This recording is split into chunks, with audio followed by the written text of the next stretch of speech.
over the world, and I have to be able to answer and be able to discuss. It doesn't, somebody, that little thing, little man or woman is not up here giving me all the answers. I have to read.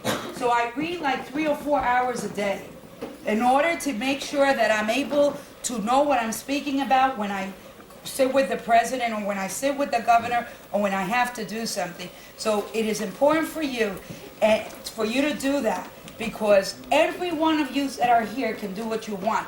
I finished high school, I went to college, I got married, I have 2 daughters. The same thing I told them. I will not. When my oldest daughter used to do her homework, and she was very smart and she would do it so fast, it was so sloppy, I would rip it up. I say, your teacher deserves a neater work, and I don't care that you know it, the work has to be done neater so your teacher could understand. My daughter is now a lawyer. That one, thank you, I like this guy. This guy's gonna make it, because she's a lawyer, but she worked hard. You know, I had a strong schedule. She went to bed early. I mean, I made sure, because I see what Johnny says, he only sleeps 4 hours. I need 7 or 8 hours sleep.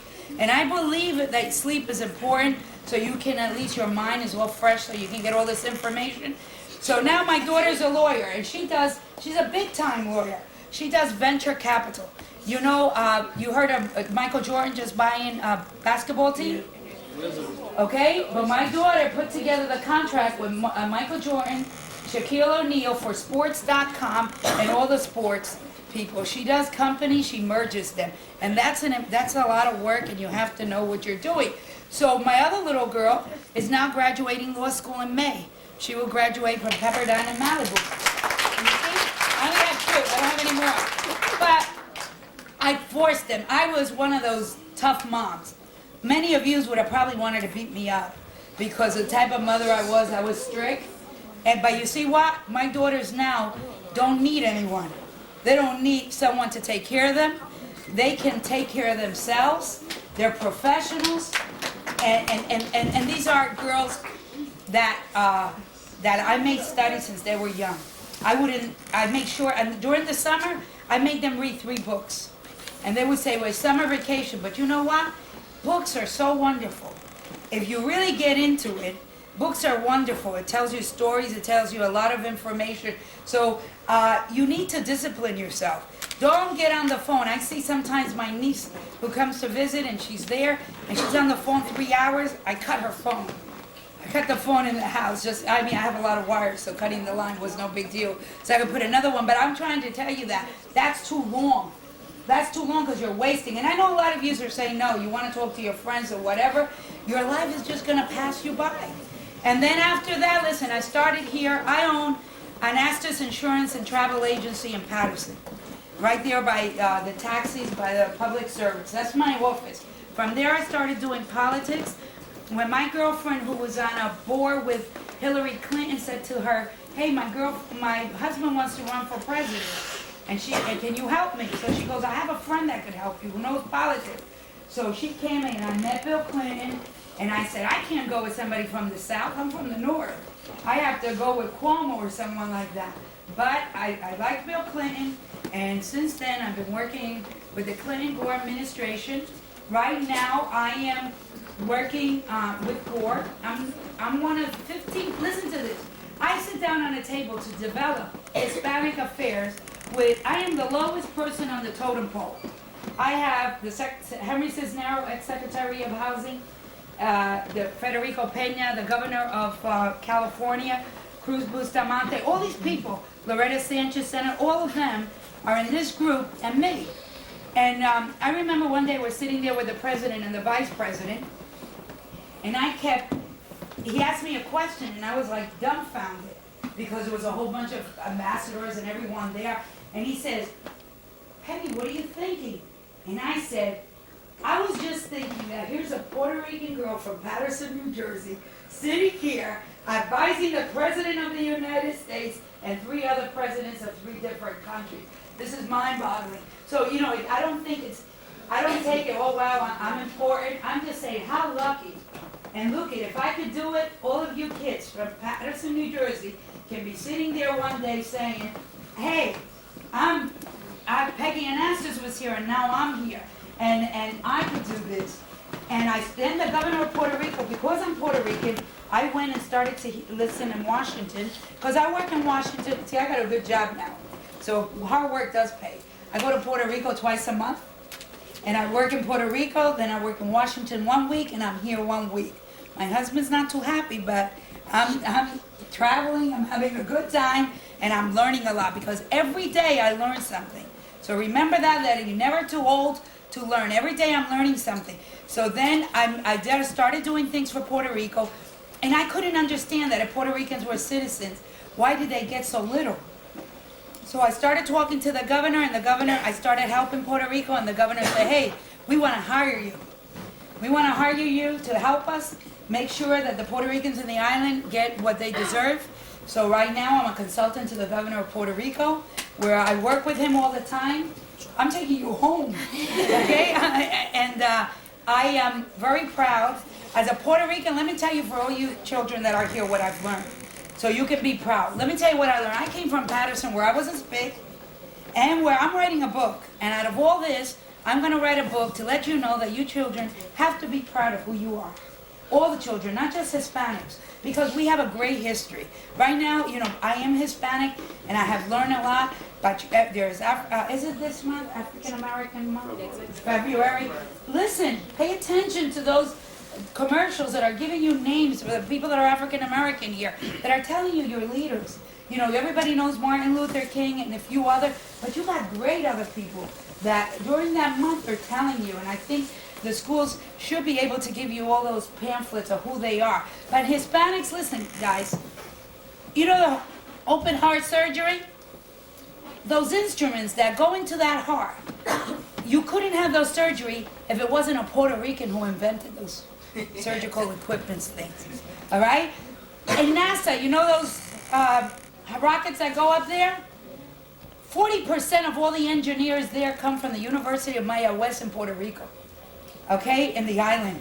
The only person to ever win an Emmy, Oscar, Tony, and a Grammy was a Puerto Rican woman, Rita Romero. The Chevy Berettas and all those cars that you see, designed by women.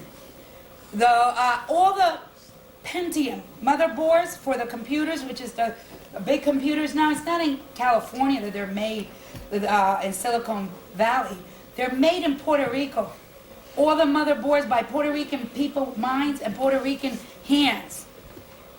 For my friend who's from Dominican, the Three Musketeers, Dumas was written by a Dominican, not by someone, a Frenchman. It happened he was in France, so they wanted to give him credit, but he was born in the Dominican Republic. So there is so much, and I'm going to write a book to let you know all the good stuff that happens in Puerto Rico, including all Tylenol. When you open up a box of Tylenol, 100% of all Tylenol is done in Puerto Rico. Pampers. We consume more Pampers in the island that they think we're poor than any other place. JCPenney, Macy's is opening up. JCPenney in Puerto Rico sells more than any other state in this country. So there is an economy there and people are buying. Macy's is opening up. Sears has about 10 stores. Walmart has a lot of stores. They're constantly building because there's a strong economy in the island and the people are buying. So when you think, oh wow, maybe some of you have not been fortunate enough to be able to go and see this, but there is a lot of people, Hispanics, the same way there is a lot of African Americans that have contributed to this country. The problem is that it was never told to us. I never knew these things. Okay, I just thought I was from Puerto Rico and that's it, and we just mixed here. But we come from a history of great people. We come from histories of Spaniards, Indians, African Americans, from Venezuela, from a lot of countries, and we're a mixture. That's why when you're all together like this, who knows that 100 years ago you were related to me? That's why you're clapping all the time for me, because you feel strong. Maybe I'm your relative. So I am saying to you that you have to continue to work hard, to work with each other. Separate, you're not going to be able to do anything. You have to be able to work with everyone, separate. And you asked me why I'm here, because if I can reach one of you person like this, and then I'm going to tell you a story. And one of the best person that I've met has been the Pope. I was the one that when the Pope came here, I greeted the Pope. So a lot of good stuff has happened to me from this, and I'm going to write a book, and it'll be wonderful. But one of the things I want to tell you that if you help one person, I could reach, and I'm open with your Santana if anybody ever wants to talk to me. It was this story. Before that, I want to tell you one of the greatest things that happened. Everybody heard of the Secretary of Energy, Richardson? Well, I was watching TV, and he was speaking in front of 6,000 people, of 6,000 youth. And he tells them, someday you young people are going to be the future Judge Cabranes that was there. He was with him. And then he said, you young ladies someday will be the Peggy and Estes of the future.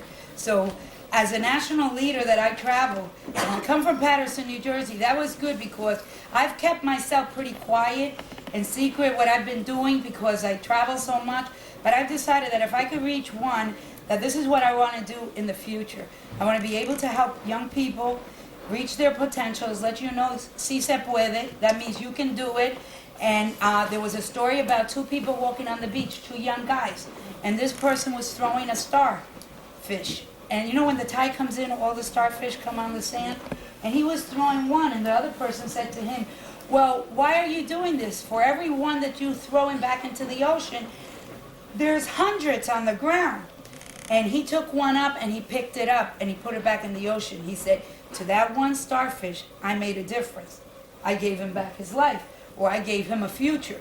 So whatever you do, make sure that not only do you help someone, but do it for yourself. Don't keep saying, my mom wants me to be a lawyer, my mom wants me to be a teacher. All moms want their children to be the best that they can be, because they want you to be better than they were. They don't want you to go through the same sacrifices. Do it for me. Do it for me. I do what I do for me. And I feel good when I do something. I feel good when I help somebody. And that's my reward.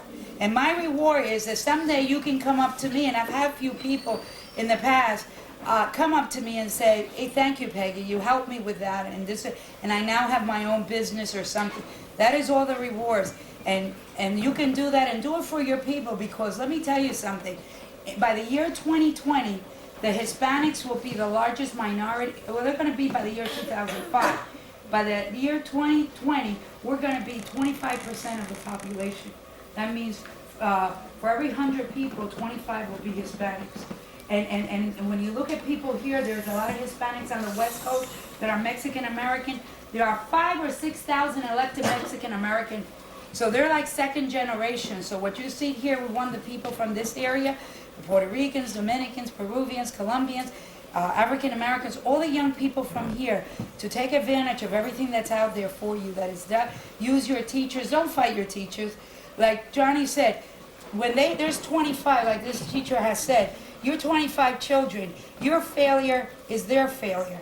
And they feel it. Don't be surprised, because when I do something wrong, I feel it.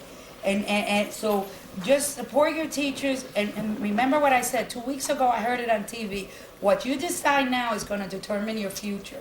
So get off the phone, stop talking about boys, pick up a nice book, read it, and when I write my book, I'm going to make sure all of you get it. Thank you very much.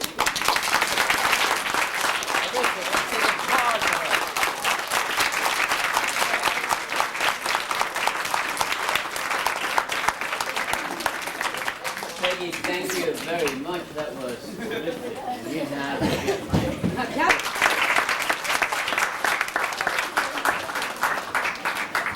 You know, people love you more than you think. Joaquin Calcines, a Cuban descendant, a lawyer who came to this country very early in his youth, a very busy man, and he told me to talk to the kids, John, I'll be there. Today is not the best day for a lawyer to get out of his office. Usually lawyers are in the mornings, they are in the courthouse. But he is here to talk to you. Let's give Mr. Calcines a big, big hand.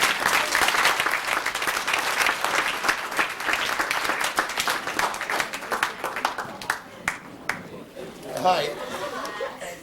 Yeah, Peggy and Astos is a very tough act to follow. So basically, what I want to say to you, I'll give you a little bit of background and kind of tell you that whatever purpose you have in life or whatever you want to do in life, although it means and it calls for work on your part, it's easy to do. There's all kinds of programs today. Those of you who are going into high school soon, you'll find out that through the guidance departments and other departments, there's all kinds of programs that you can follow or you can take advantage of in order to go on beyond to college. In this day and age, and I know this, Peggy knows it, and most of us here realize it, and I wish you would get that in your head. College is absolutely necessary, no matter what you do. No matter what you're going to do in life.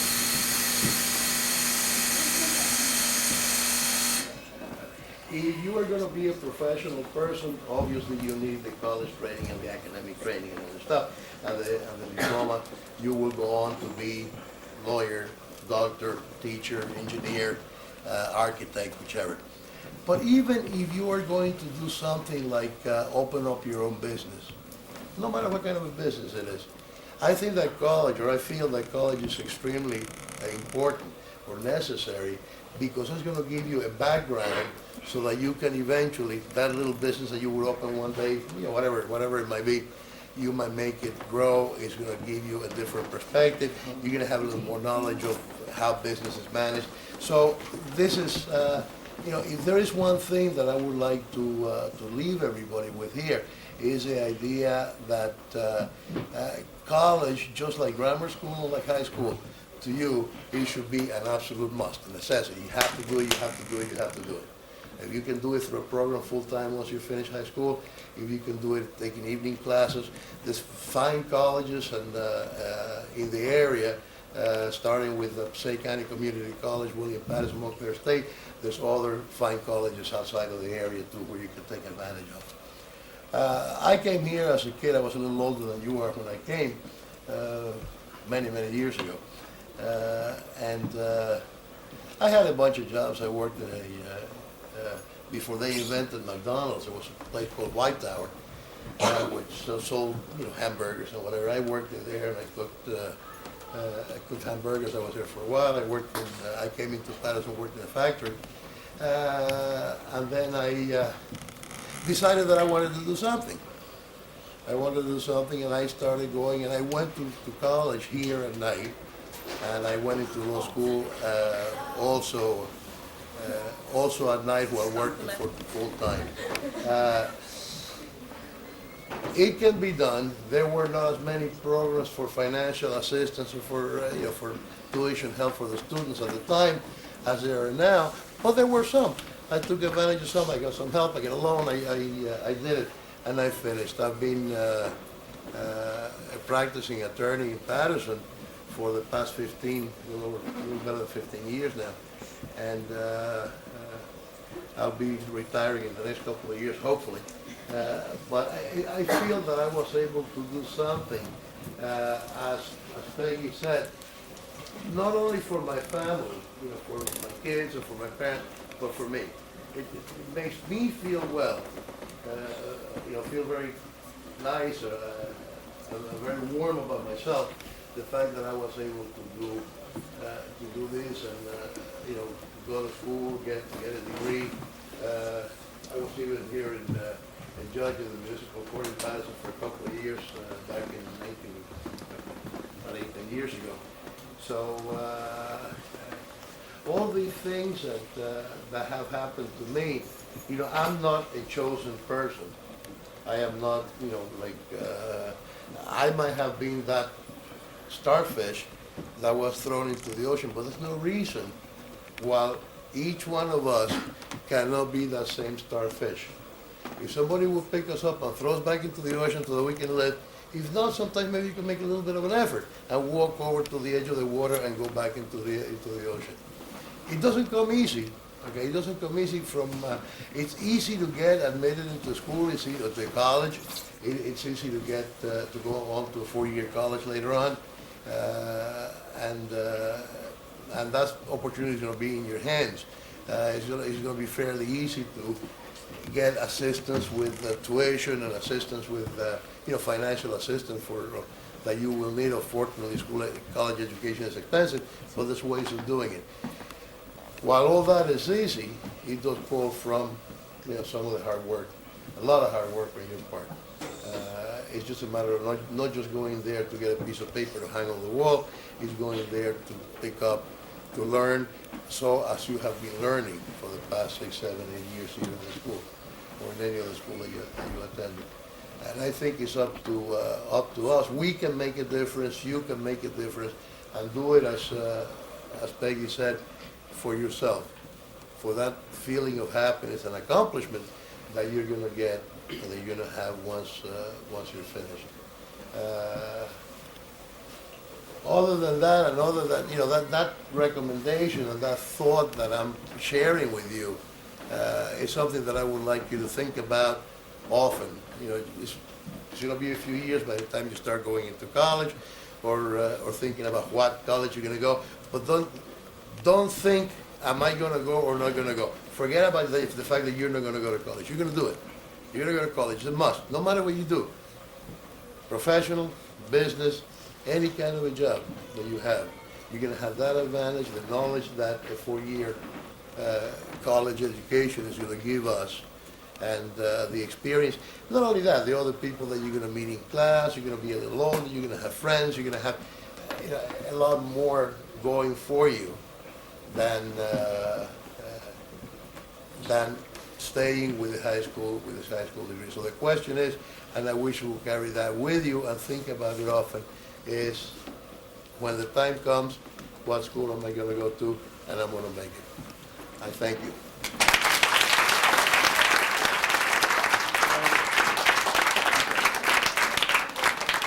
Well, let me tell you something that I didn't want to say before. You're hearing, you've already heard Peggy and Dr. Carcines. Now you're going to hear from Juan Jimenez. And what's going to happen once you hear from the people?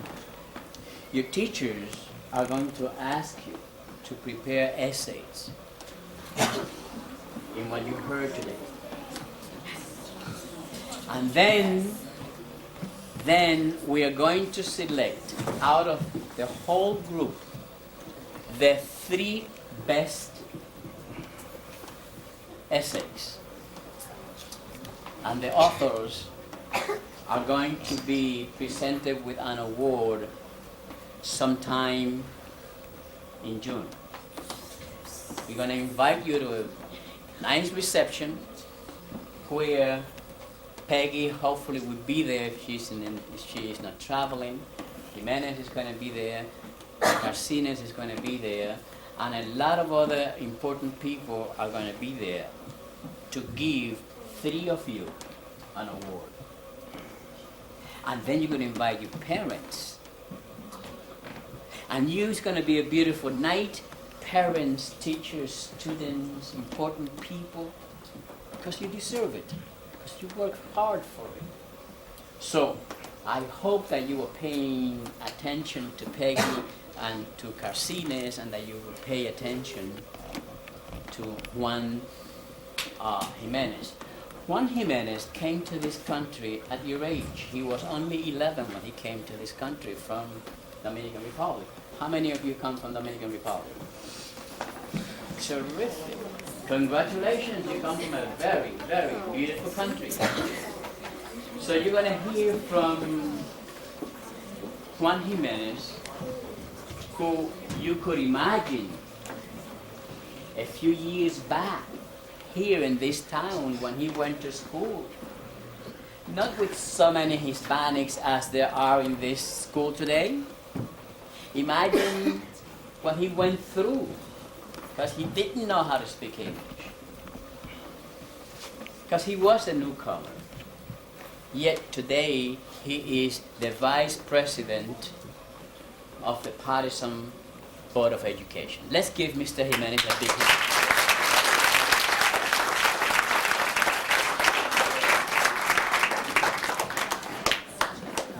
to you all.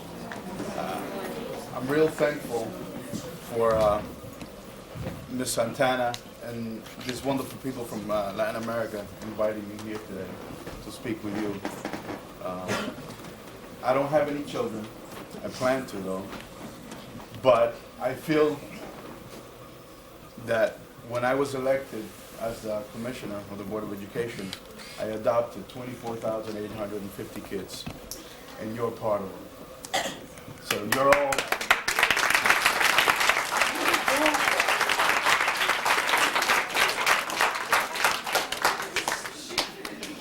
I was elected to serve you, the most important people here in Patterson. You're important. I'm going to ask you to respond to a couple of questions that I'm going to ask you. You'll respond either of two ways. No way, and the other way is, that's me. No way, or that's me. How many of you are wimps? No way.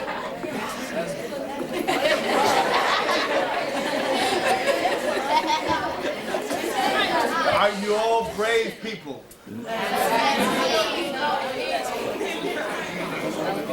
Are you all important people? Are you dumb?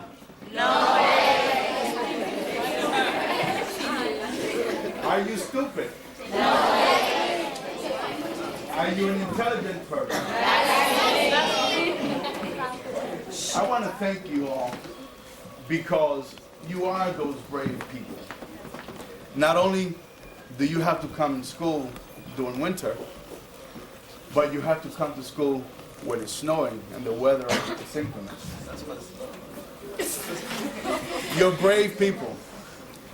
Even braver yet are your parents for sending you here, waking you up and sending you here.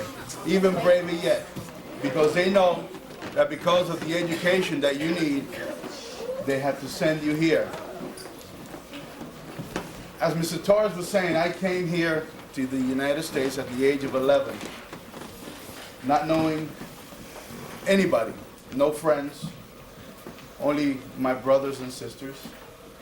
I'm part of 3 brothers and 3 sisters. And when I came here, I didn't speak English. I had to make new friends. Luckily, I came here in June. It was June vacation time. And my brothers and sisters who had been here 1 year prior to myself helped me out a lot. Helped myself and one of my sisters during the summer. And then I attended school that first year. Everything was difficult for me because all the teachers, all the students spoke just English. And I had a hard time assimilating. But being a young person, we have our advantages. We learn quickly and we learn lots of things. So I learned over the year. The time, and Mr. Torres mentioned that I attended this school, the time that I attended this school, at that time, students that didn't speak English from a region were gathered and sent to one school for the summer school. That summer, the summer of '76, that's when I attended this school to learn English, because I didn't know any English. I learned a little bit, but I didn't know any English. And I came along with other students that didn't speak English. We were gathered at this school, and we learned a lot. We learned plenty. By the second year, I already spoke English. I had friends. I didn't have to take bilingual classes because, again, one of the advantages of being young is that you learn fast and you learn a lot. I learned fast and I learned a lot.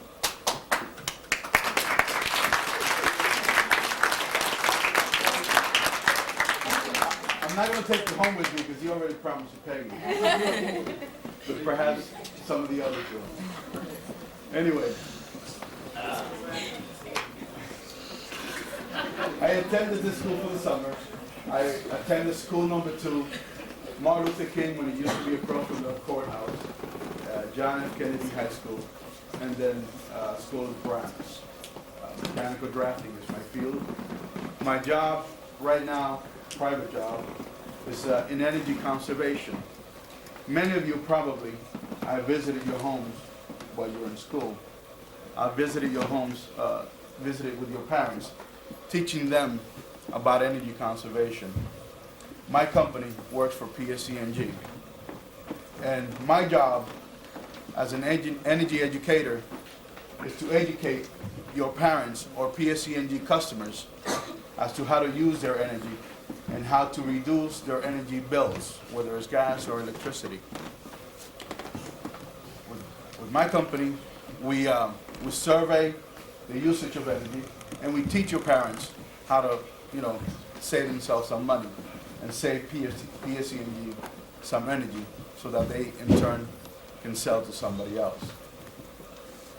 It's an important job because energy conservation is important.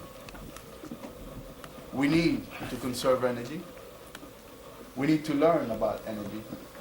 We need to learn how to use energy.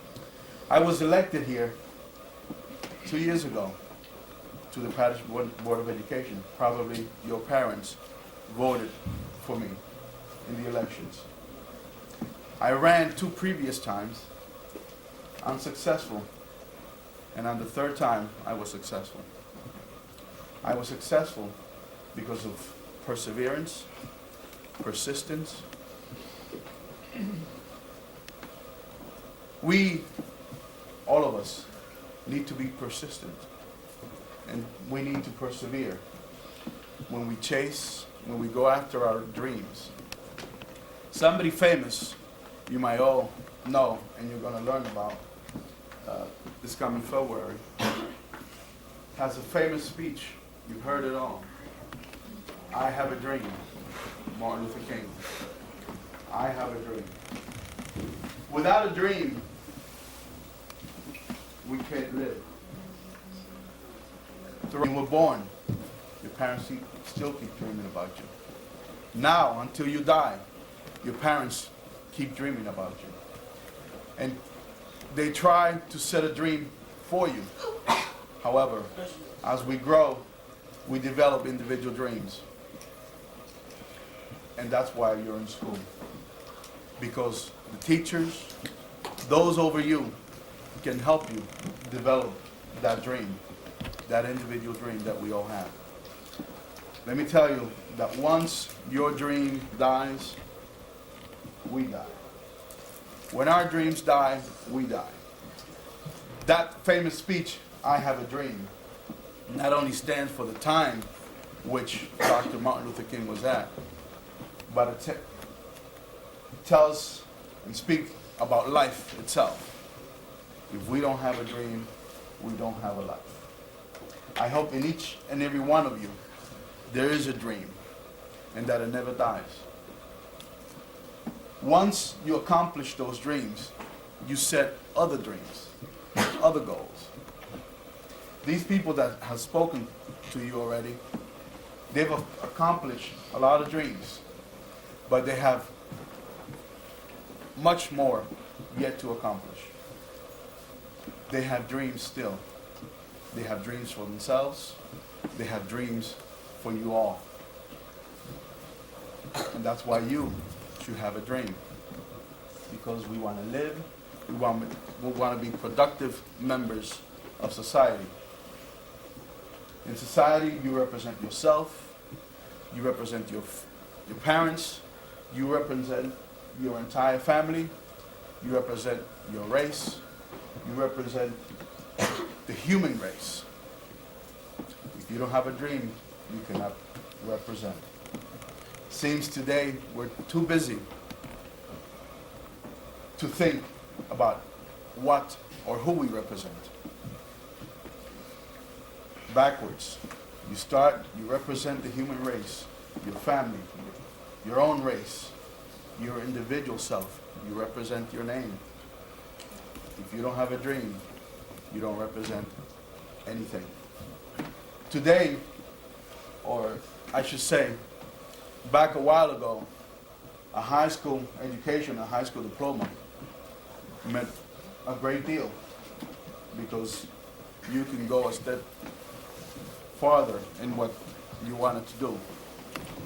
I'm not going to say that high school diploma doesn't represent anything, because it does represent something.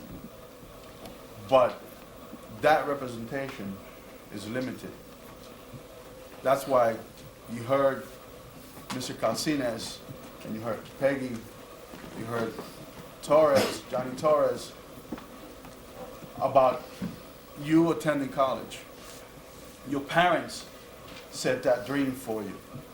Not only to attend grammar school, not only to attend high school, but to attend college. To attain that dream that you're dreaming. We need to have a dream. We need to set goals. If we don't have any set goals, again, we don't have a dream. I'm not long-winded, but what I'm going to tell you, what I'm telling you, is my life experience. I said, I'm a member of a family. We have 3 brothers and 3 sisters. I have a brother who's an electrical engineer. He graduated from Kennedy High School here. I have a sister who's one of the highest ranking members of the court system in the Passaic County. Here in Patterson, she graduated from Kennedy High School. I have another sister who worked for the prosecutor's office. I have another sister who's a dental assistant. I have a brother who's working for the fire department. Myself, I was elected to represent you, to serve you.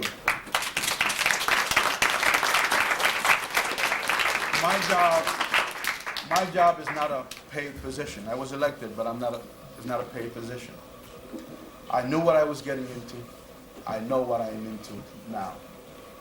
And I'm even more honored now that I know what I'm into than when I was running. I'm even more honored to serve you, because that's what I'm here for. To serve you and your teachers and your principals and your parents. We have, throughout our lives, we have what we call role models and what we call heroes. My definition of a role model could be a singer, could be a basketball player, could be a news anchorman, could be practically anybody with a profession that can be an example to you, could be a role model. And then my definition of a hero, number 1, your parents, your mother and your father, heroes. We may not think of them as heroes, but they are. They carried you 9 months. They're taking you up this far. They're dreaming for you high school. They're dreaming for you college. They're dreaming for your whole life. Those are your heroes. Then there are other heroes, which I consider my definition of a hero. Police officers, firemen, teachers, doctors. Those are heroes to me. People that mean a big difference throughout our lives. Teachers are heroes. Why? Not because I'm in this school, but teachers can help you accomplish those dreams that you have. I had teachers that were role models to me and teachers that were also heroes to me. That's why I'm here today, because of those teachers who are role models and heroes. I thank them because they helped me accomplish those dreams that I've set out. And as I've accomplished those dreams, I set even bigger dreams, and I intend to accomplish them. with the help of other heroes and other role models, I intend to accomplish those dreams. My dreams will never die. They'll die when I die.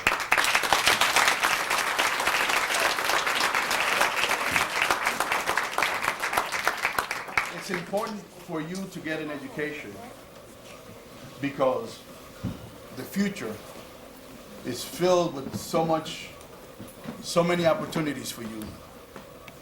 The future is also filled with opportunities to fail, but much more are the opportunities of success than that of failure. It's up to you to decide what your dreams are, how to go to accomplish those dreams, because the opportunities were there.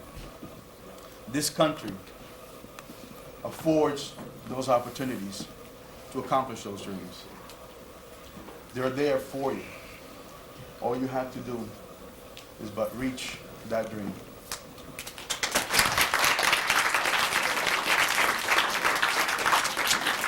We have here from Patterson, for our own city, people who are first at many things.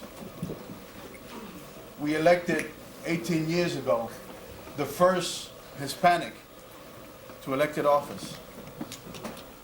She's in the hospital now, but she was the first Hispanic to elected office here in Patterson.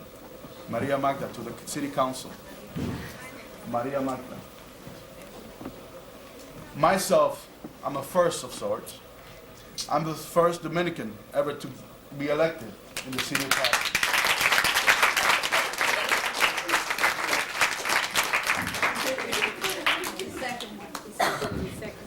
He's going to be the second one. That's good. That's a good dream. Again, if you see the common theme here, education and dreams, never to let your dream die, never to let your education go for naught. Because we use education to reach our dreams and to reach our goals. If I can reach, my hope is to reach all of you and the 24,000 other children in the district. That's my hope, my dream, to reach all of you. But if I can reach just one of you and make a difference in your life, I can feel complete. If I can reach.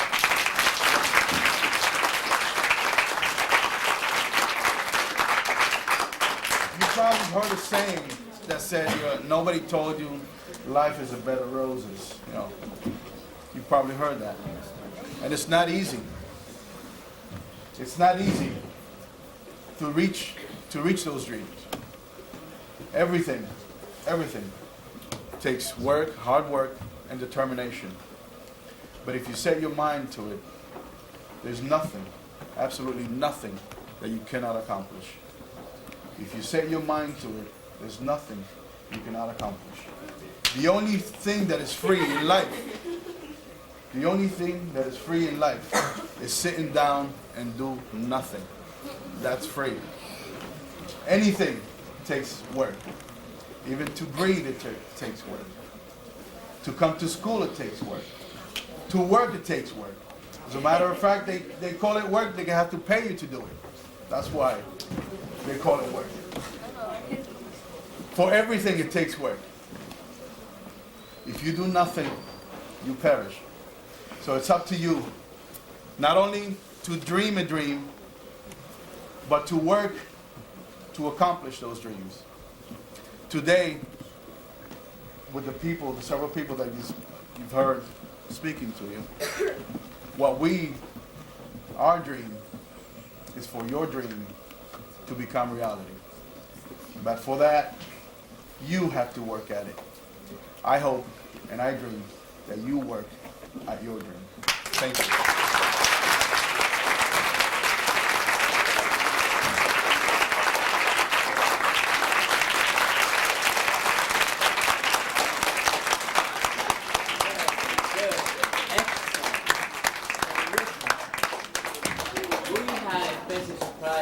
For you.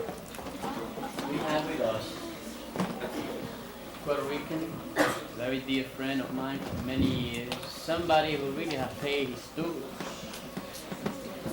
I'm not gonna go into too much introduction. Ladies and gentlemen, your Deputy Mayor Eli Burgos.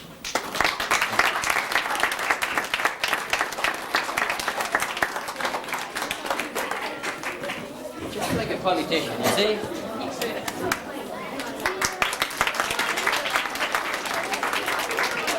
Good morning. Good morning. How's everybody feeling today? You like the snow outside? Yeah. Let me tell you, I like snow. I was born in Puerto Rico, and there's no snow in Puerto Rico, but there's some real nice warm weather. So I enjoy both aspects of it. I like to go to Puerto Rico and enjoy the good weather. I like to go to the Dominican Republic, where I'm going in April, and enjoy the good weather. And I just like to do a little bit of traveling just to get out of the atmosphere. My name is Eli Burgos, and I am the Deputy Mayor of the City of Patterson.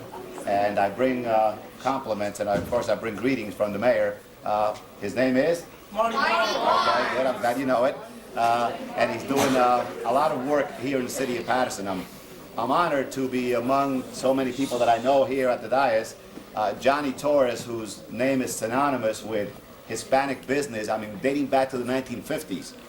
You don't have a name that's more recognized in bringing up Hispanic businesses in the metropolitan New York area like Johnny Torres did. You put on the radio, Johnny Torres and the Metro, and that's all you heard. So his name I'm familiar with for many, many years.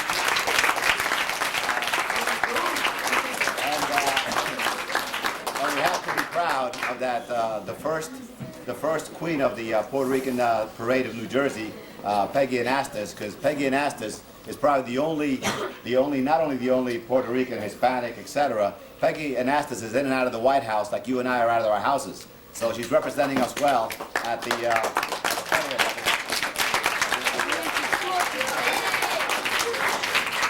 See, she always has to bring it up that we graduated together. She was the class president. So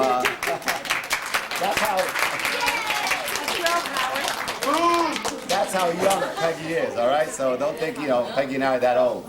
But also with with people like Jack Calcinas, who has been a judge in the City of Patterson, not only an outstanding attorney, but an outstanding judge. And hopefully someday, he'll be spiritual. And the commissioner I just spoke to you, and I'm not going to speak as long as he spoke. In fact, I'm going to cut it by about a tenth, because I know that what he spoke was substance, okay? What Commissioner Juan Jimenez spoke about is something that you should take home with you and digest, and absorb, because it's very, very important. He said he was a first. I was a commissioner of education back in '89 as well as he, and I know the responsibility that we have in our hands when we look around and we have 24,000 school children, we have 2,400 teachers, we have 44 school buildings, and all those things are important because they're part of what makes up your environment every day. When I came to Patterson, the environment was very different. I couldn't turn around and speak Spanish, which is the only language I knew, to anyone around me, because no one was Hispanic. I was one of the first families to come to Patterson.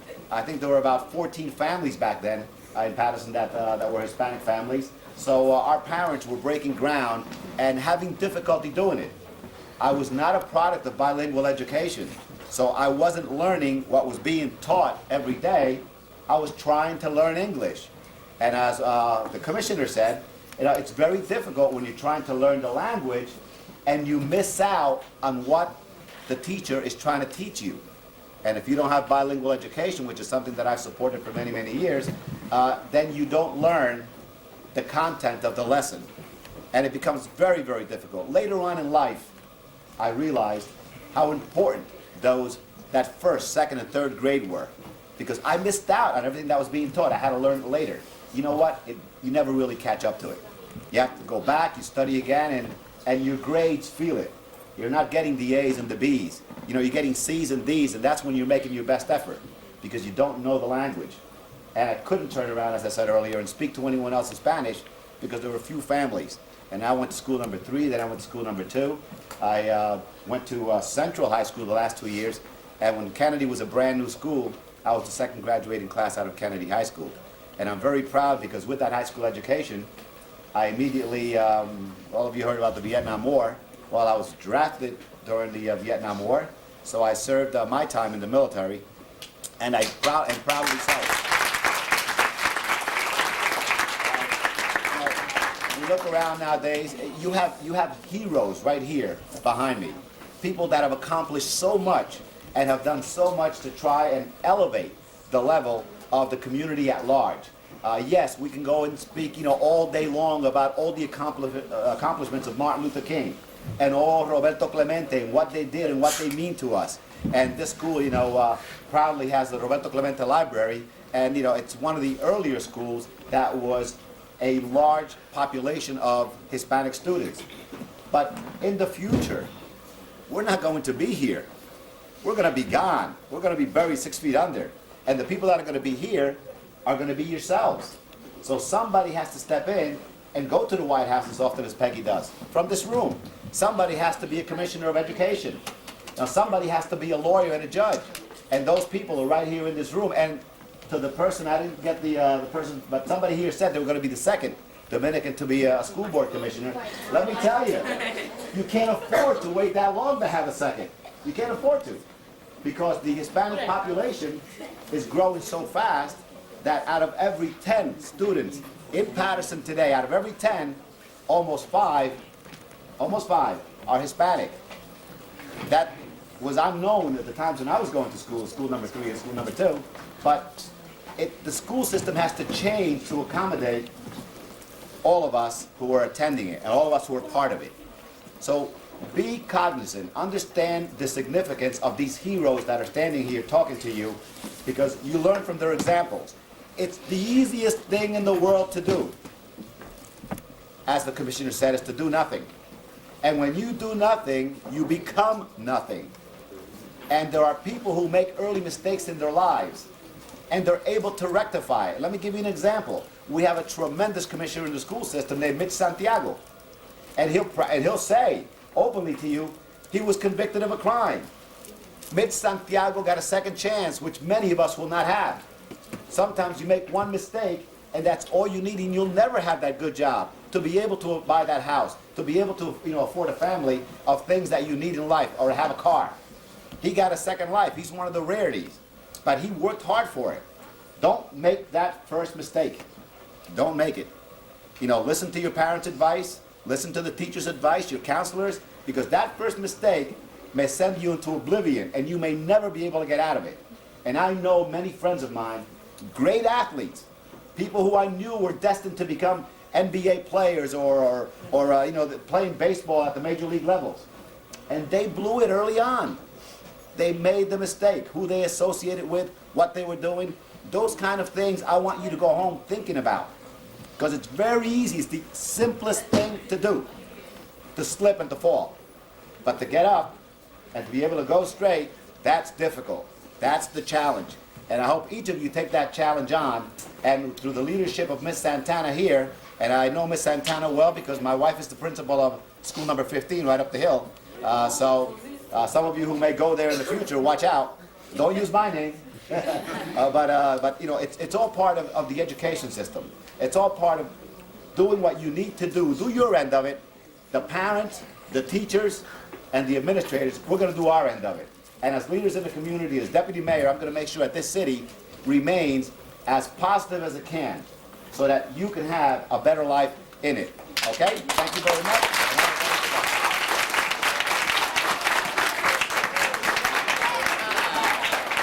Very good. Let's hear it for Deputy Mayor very hard. Very good. Okay. Before closing, I have a closing statement. Before closing, I like to hear questions. I'm sure that you do have a lot of questions for the 4 speakers. Who's got the first question and for whom? You have a question?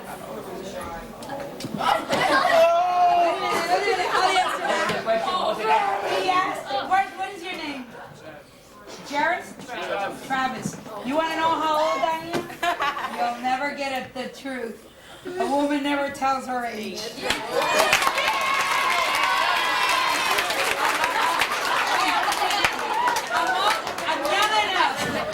friend. Very good. Next question. Another question. I got another question. You have no questions? Yes. If you were to do anything else, what would it be? I want to be the next Oprah.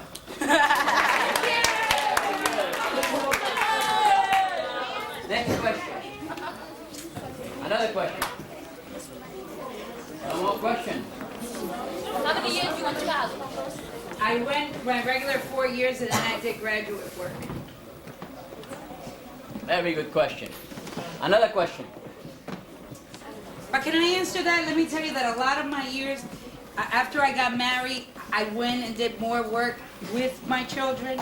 So not only was I working, being a mother, I went to school at night. And that's where the hard work comes. So it's Very never good. too late, no problems. Another question. You got do you know how many years you gotta go to college to be president too? Well, it helps. There has been presidents that never went to college, but it helps now. What the commissioner said was key.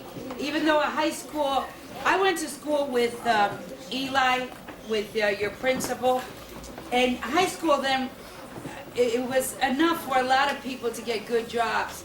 But now you need a college education practically for anything. I see secretaries with college education in big companies, and they study business, but you need it. You need to go. It's just another 4 years. Very good. Very, very interesting. I like you to notice the following. Peggy said that she went to school with Mrs. Santana and Eli. Eli today is your deputy mayor. Mrs. Santana is your school principal. Peggy is an advisor to the President of the United States. I wonder how many school principals, I wonder how many advisors to the White House, and I wonder how many deputy mayors we have in this room right now. As Mr. Eli Burgos says, you're going to be running this town and this country in the future. That is the intent of our being here today. But I saw another hand here for a question. Yes. Excuse me? Eli, yes. Yes, I'm sorry. What was the question? Is your wife Mrs. Burgos? Yes. All right. I just want to add one thing before I say another question, because I just looked up and I saw, and you probably see it too, all of these, things that run through here, all those ducts that are there. Let me tell you, that right there is your lifeline to the rest of the world. Through that, you access the World Wide Web, the internet. We're doing that with the city of Patterson, and that's going to connect this school to all the other schools, to the rest of the county, to the rest of the state, to the rest of the nation, and the rest of the world. So that's a major, major project. And keep your attention to it, all right? Two more questions and then we close. Yes. Then you're next. I'm there. I want to see how these men are doing. If I see that they're not doing too well, I'll put my hat on. Okay. Over here. Yes, your question. I want to know, Peggy, I want to know, how old do you think you want to stay? How do you want to retire? I will never retire because I think if once I retire, I will die. And a lot of people after they retire, after 2 years or so, they die. So I want to be able to stay there, and whether I work full-time or just work as a mentor, write books, be the next Oprah, I will never retire because every day I want to know something new. Very good. Let me add to that retirement. I retired 10 years ago. Now look, All right? 10 years ago, I retired and then I formed the Institute for Human Development. And then we started doing other things and doing motivational talks and so on and so on. And you know what? I have no intentions of retiring completely. So people who have dreams never retire. yeah, she was Okay, the last one, yes. for a company in Princeton, economic development, part of the government. So then I went to Princeton School of Economics. All right.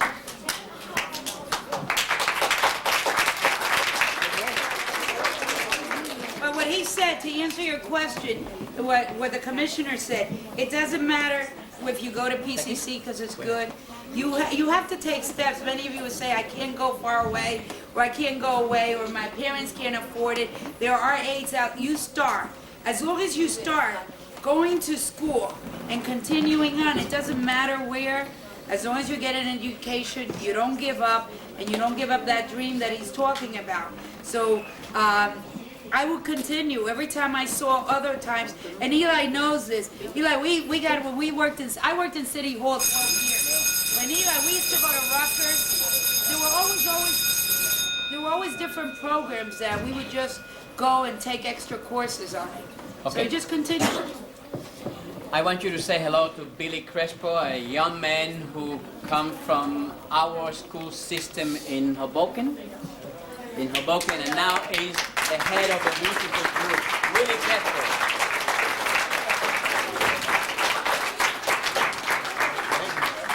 I just wanted to say that when I was younger, I took a class in music, and I never thought I would achieve what I'm achieving now. And what I do now on my part-time basis is I'm a background vocalist for the group called Los Hermanos Moreno. And we've traveled. I never thought I would ever travel. I never thought I would meet other people, famous people, other musician stars like Tony Vega, Gilberto Santa Rosa. I never thought I would meet them. And it was the hard work that I did and just persistence, and it got me to where I got today. Thank you. Very good. Okay. In closing, I'd like to say the following.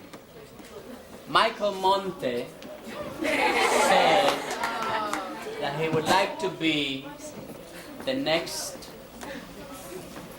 Dominican member or commissioner of the Board of Education in Paris. And you know what? If Michael Montes is serious about that statement, he could do it. He could do it because there is no way in the world that anybody is going to stop him from accomplishing what he likes to accomplish, so long that he decides to do it, that he wants to do it, and so long that he really organize himself to do whatever it is that he wants to accomplish. And any of you, the first thing that you have to do is decide what it is that you want to do. Right now, the one thing that you should be deciding to do is to finish your high school first, then college, and then you establish your dreams of whatever it is that you want to do. But your dream now should be finishing your high school, finishing college. And now, once you do that, once you set in your mind what it is that you want to do, you have to get yourself emotionally involved with what it is that you want to do. And then you have to have faith in yourselves. The teachers that are here today, the role models that are here today, they did just that. You heard Peggy saying that since she was your age, she wanted to be in the White House, and she is in the White House. You heard your Commissioner Jimenez. He came here at your age, 11 years of age. And you know what? He was in his classroom the person that everybody made fun of it because he didn't know how to speak English. You certainly have it within yourself to accomplish whatever it is that you want to accomplish in life. First, decide what you want, then get involved emotionally in what it is that you want, then visualize in your mind that picture every day. Every day visualize yourself accepting your high school diploma. Every day visualize yourself accepting the honors that you will receive in college. Every day visualize yourself, Monty, being a commissioner of the Board of Education in Patterson. And you know what? If you do that, And if you develop the plan, and the plan is always around educating yourself, the plan is always around reading. And I know you like television, and I know you like to play around, and I know you like a lot of leisure time, and you know what? There is nothing wrong with that, so long that you discipline yourself for a certain time for reading, a certain time for watching whatever it is that you like to watch in television, and a certain time for you to get knowledge, because knowledge definitely is power. And then you have to be ready to work hard. None of these gentlemen here became successful because they sat at home and it came from heaven in a silver platter. They worked very hard. I just told you that I myself, I retired 10 years ago. My wife tells me the other day, John, don't tell anybody that you retire. You're not telling them the truth. You're not making as much money as before, but you're working just as hard. So you have to really expect the good things to come your way. Expect them, feel them around you, surrounding you. Michael, feel yourself around the Board of Education in the meeting.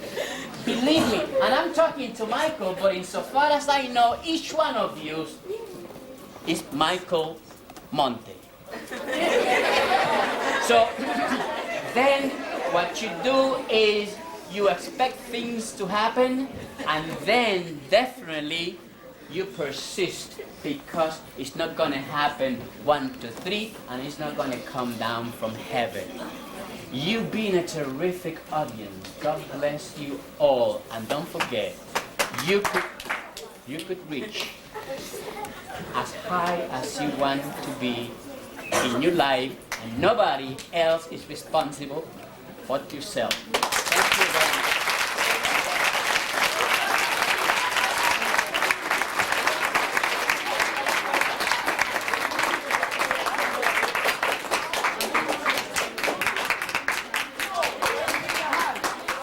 On behalf of